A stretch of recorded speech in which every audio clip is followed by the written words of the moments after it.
Steve Rogers वापस आ गया है, लेकिन क्या ये हमारा स्टीव है या फिर कैप्टन हाइड्रा, या फिर मार्वल हमें ट्रेलर के थ्रू मिसलीड कर रहा है। और सबसे शॉकिंग बात थॉर की लाइन दैट्स नॉट पॉसिबल। आखिर थॉर ने ऐसा क्यों कहा? क्या स्टीव इविल बन चुका है या फिर सच इससे भी ज्यादा इमोशनल है? तो आओ यारो, आज हम ट्रेलर के हर क्लू को ब्रेक डाउन करेंगे और इन तक तुम खुद डिसाइड कर पाओगे कि मार्वल एक्चुअली हमें क्या छुपाने की कोशिश कर रहा है। जैसे सबसे पहले सबसे बड़ा सवाल, क्या कैप्टन अमेरिका इविल बन गया है? ऑनेस्टली मुझे ऐसा बिल्कुल नहीं लगता और इसके पीछे बहुत सॉलिड रीजन है। जैसे देखो, Marvel already Robert Downey junior को डॉक्टर डूम बना चुका है, आयरन मैन का फेस ऑलरेडी विलन बन चुका है, तो फिर मार्वल एक और fan favourite character Steve Rogers को भी विलन क्यों बनाएगा? स्टोरी टेलिंग के पर्सपेक्टिव से इसका कोई भी सेंस नहीं बनता। और अब सबसे इम्पोर्टेंट बात, रूसो ब्रदर्स ने पहले ही कहा था कि अगर वो एमसीयू में वापस आएंगे तो सिर्फ एक ऐसी स्टोरी के लिए आएंगे जो उनके लिए पर्सनली मीनिंगफुल होगी। और उन्होंने ये भी हिंट दिया था कि कुछ ओरिजिनल एवेंजर्स की स्टोरी को आगे कंटिन्यू करना भी इम्पोर्टेंट है। इसलिए मुझे नहीं लगता है कि स्टीव रॉजर्स की वापसी सिर्फ एक शॉकिंग ट्विस्ट के लिए हो रही है। ये इस सीन में दिखने वाला स्टीव रॉजर्स कोई रैंडम मल्टीवर्स वेरिएंट या इविल वर्जन नहीं लगता। ये वही स्टीव रॉजर्स लगता है जो एवेंजर्स एंड गेम के एंड में इन्फिनिटी स्टोन्स वापस रखने गया था और फिर पास्ट में ही पेगी कार्टर के साथ रहने का डिसीजन लिया था। उसने फाइनली वो जिंदगी जी जो उसे कभी मिली ही नहीं थी, शादी की, एक नॉर्मल फैमिली लाइफ जी। और अब इतना सब कुछ होने के बाद जरा सोचो, मार्वल ने एंड गेम में स्टीव को इतना इमोशनल फेयरवेल दिया, पूरी ऑडियंस उसकी एंडिंग से इमोशनली कनेक्ट हुई, और अगर अब वही स्टीव अचानक इविल बन जाए तो एंड गेम की पूरी इमोशनल एंडिंग का इम्पैक्ट ही खत्म हो जाएगा। और ऑनेस्टली मार्वल इतनी बड़ी इमोशनल स्टोरी को सिर्फ एक शॉक वैल्यू के लिए डिस्ट्रॉय करेगा, इसके पॉसिबिलिटी बहुत ही कम लगते हैं यार। इसलिए मुझे लगता है कि स्टीव की वापसी एक विलन के रूप में नहीं बल्कि एक हीरो के रूप में होने वाली है। हाँ, माना कि उसकी वजह से नया टाइमलाइन क्रिएट हुआ, इनकर्जन शुरू हुआ, लेकिन जब उसे ये सब पता चला कि ये सब उसकी गलती थी तो अब वो पूरे मल्टीवर्स को बचाने के लिए वापस आया होगा। और अब ट्रेलर का एक ऐसा हिडन डिटेल जो बहुत सारे लोग मिस कर गए होंगे, जैसे जब स्टीव म्यूनिर को पकड़ता है उसके हाथ में वॉइडिंग रिंग क्लियरली दिख रही है, और ये वही रिंग लगता है जो पेगी कार्टर से शादी के बाद उसने पहनी थी। यानी ये वही स्टीव रॉजर्स है जो एंड गेम के बाद अपनी फैमिली के साथ रह रहा था। और अगर ये कैप्टन हाइड्रा होता तो वॉइडिंग रिंग का कोई मतलब ही नहीं बनता। और अब आते हैं ट्रेलर के सबसे इंटरेस्टिंग और मिस्टीरियस मोमेंट पर। स्टीव रॉजर्स के हाथ में टीवीए का कार्ड दिखाई देता है और यही छोटा सा कार्ड फैंस के दिमाग में बहुत सारे सवाल खड़े कर रहा है। जैसे सबसे बड़ा सवाल, आखिर स्टीव के पास टीवीए का कार्ड आया कहां से? जैसे नॉर्मल सिचुएशन में स्टीव का टीवीए के साथ कोई भी कनेक्शन नहीं होना चाहिए, वो तो एंड गेम के बाद अपनी नॉर्मल लाइफ जी रहा था, तो फिर अचानक टीवीए उसके कांटेक्ट में कैसे आ गई? यहाँ पर रिसेंट लीक्स और ट्रेलर एक दूसरे से कनेक्ट होते हैं।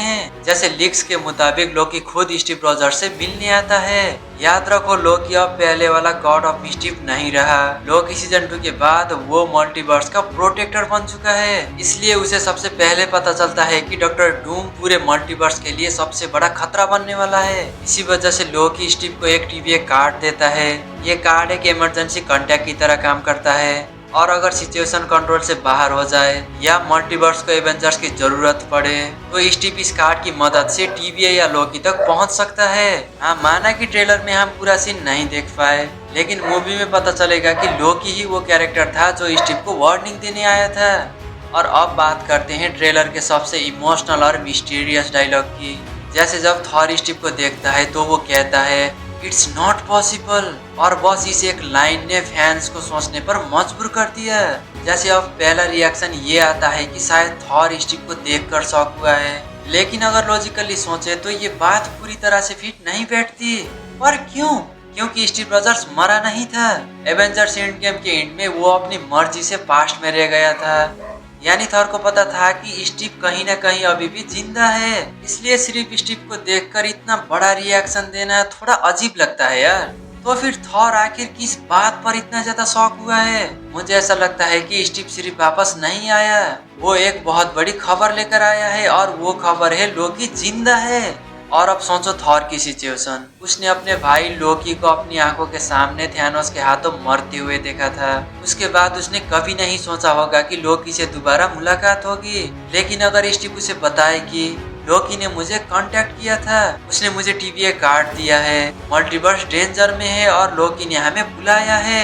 ये सब सुनने के बाद तो ऑब्वियसली थॉर का रिएक्शन होगा इट्स नॉट पॉसिबल, क्योंकि उसके लिए लोकी का वापस आना किसी मिरेकल से कम नहीं होगा। और याद रखो ये वही लोकी नहीं है जो इन्फिनिटी वॉर में मरा था, ये लोकी सीजन 2 वाला लोकी है जो अब गॉड ऑफ स्टोरी बन चुका है और पूरे मल्टीवर्स को संभाल रहा है। हाँ, माना कि थॉर को ये समझने में टाइम लगेगा और इसी वजह से ट्रेलर में उसका शॉकिंग रिएक्शन बिल्कुल नेचुरल लगता है। इसलिए मुझे लगता है कि थॉर का डायलॉग स्टीव के वापस आने के लिए नहीं बल्कि लोकी के जिंदा होने की खबर के लिए है। लेकिन दूसरी तरफ एक और इंटरेस्टिंग थ्योरी आती है, जैसे ट्रेलर में हमें म्यूनिर को पकड़ते हुए स्टीव रॉजर्स को दिखाया गया है, लेकिन क्या हो अगर मार्वल हमें इंटेंशनली मिसलीड कर रहा हो, जैसे मार्वल पहले भी बहुत बार ट्रेलर में वीएफएक्स और एडिटिंग से ऑडियंस को कंफ्यूज कर चुका है। जैसे सबसे फेमस एग्जांपल इन्फिनिटी वॉर का देख लो, ट्रेलर में हल्क को वाकांडा की बैटल में दिखाया गया था, लेकिन जब मूवी रिलीज हुई तो हल्क उस बैटल में था ही नहीं। मार्वल ने सिर्फ सरप्राइज को हाइड करने के लिए ट्रेलर को एडिट किया था। इसी वजह से कुछ फैंस का मानना है कि डूम्सडे के ट्रेलर में भी ऐसा ही कुछ हो सकता है। हो सकता है कि ट्रेलर में जो हमें स्टीव दिख रहा है मूवी में उस जगह पर एक्चुअली लोकी हो। और ऑनेस्टली अगर लोकी म्यूनिर को उठा लेता है तो मुझे बिल्कुल भी सरप्राइज फील नहीं होगा, क्योंकि वॉर्थिनेस सिर्फ स्ट्रेंथ से नहीं आती, उसके लिए सैक्रिफाइस, सेल्फिशनेस और प्योर इंटेंशन चाहिए। और लोकी ने सीजन 2 के एंड में ये तीनों चीजें प्रूव करती हैं। इसलिए अगर डूम्सडे या फ्यूचर में हम लोकी को म्यूनिर को यूज करते हुए देखें तो वो एमसीयू का सबसे पावरफुल और इमोशनल मोमेंट में से एक बन सकता है। और अब बात करते हैं कैप्टन हाइड्रा थ्योरी की। जैसे बहुत सारे फैंस का मानना है कि ट्रेलर में जो स्टीव रॉजर्स दिख रहा है वो ओरिजिनल स्टीव नहीं बल्कि कैप्टन हाइड्रा हो सकता है। और अगर हम कॉमिक्स की बात करें तो एक स्टोरी लाइन में स्टीव रॉजर्स को हाइड्रा का एजेंट दिखाया गया था और उस स्टोरी लाइन में मैडम हाइड्रा म्यूनिर की वर्दीनेस वाली मैजिक को मैनिपुलेट कर देती है, जिसके बाद कैप्टन हाइड्रा भी म्यूनिर को उठा लेता है। इसी कॉमिक की वजह से कुछ फैंस सोच रहे हैं कि मार्वल भी वही स्टोरी को एमसीयू में ला सकता है, लेकिन मुझे पर्सनली ऐसा नहीं लगता है यार।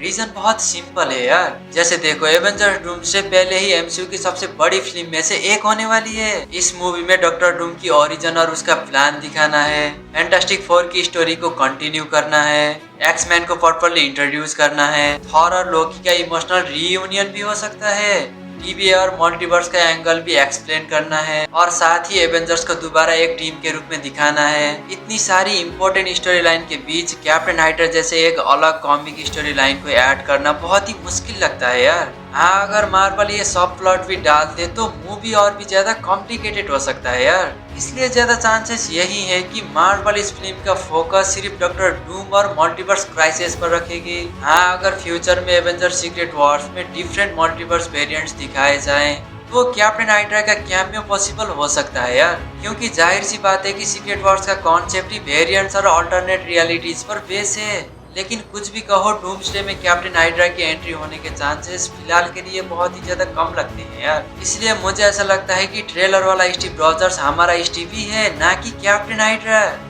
तो यार वो अब इतना सब कुछ देखने के बाद मेरा फाइनल प्रिडिक्शन यही है कि स्टीव रॉजर्स इविल नहीं है, ये वही स्टीव है जो पेगी के साथ लाइफ स्पेंड कर रहा था। लोकी उसे मल्टीवर्स क्राइसिस के बारे में वार्न करता है, स्टीव थॉर को ढूंढने जाता है, थॉर को लोकी के जिंदा होने की न्यूज मिलती है और उसके बाद एवेंजर्स, फैंटास्टिक फोर और एक्समैन सब मिलकर डॉक्टर डूम के अगेंस्ट फाइट करने के लिए एक साथ आते हैं। ये सब तो मेरी तरफ से हो गया, लेकिन अब मैं तुमसे जानना चाहता हूँ कि तुम्हें क्या लगता है, क्या ये ओरिजिनल स्टीव रॉजर्स है या कैप्टन हाइड्रा, या फिर मार्वल ट्रेलर के थ्रू हमें मिसलीड कर रहा है? कमेंट में अपनी राय, थ्योरी बताना मत भूलना और जाते जाते चैनल को शेयर एंड सब्सक्राइब मार दो। मैं दूसरे वीडियो में मिलता हूँ, तब तक के लिए बाय बाय। अरे राकेश, हमने एक चीज तो नोटिस ही नहीं किया यार, लोकी ट्रेलर में दिख रहा है तो मल्टीवर्स की टाइमलाइंस को कौन पकड़ रहा होगा? या फिर ये वाला लोकी भी एक वेरिएंट हो सकता है, ना कि गॉड ऑफ स्टोरीज वाला लोकी?